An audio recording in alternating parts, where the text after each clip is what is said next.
Ito yung machine natin na 4 at saka size. Ayan, so busy talaga sila dito. 4 at saka size na machine natin, machine made, no. Ayan, dito tayo sa fabrication ngayon. So ito yung mga ano nila, ito yung tawag dito, molder, no, pinaka molder ng ating hollow block machine. So dito yung shafting niya, ayan, makikita ninyo, dalawa kaya busy sila dito. Ayan yung mga pinaka molder niya.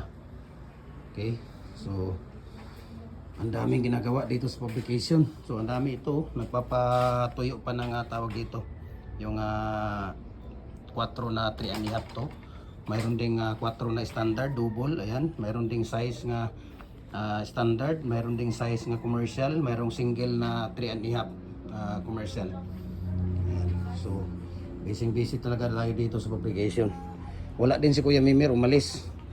Ayan, so doon po sila, no? Tingnan natin dito kung ano yung mga natatapos na dito. Ayan.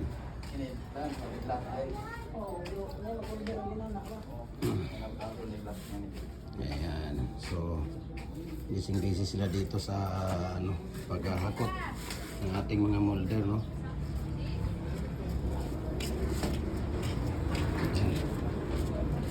Ayan, hahakutin nila ito.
So ito na, matatapos na sila, no?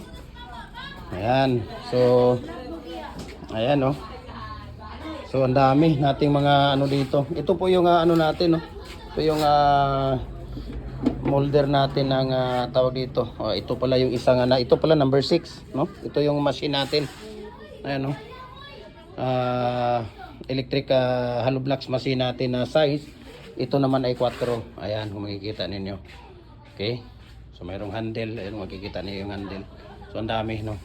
Yan, so maraming salamat. God bless po sa ating lahat. Ayan.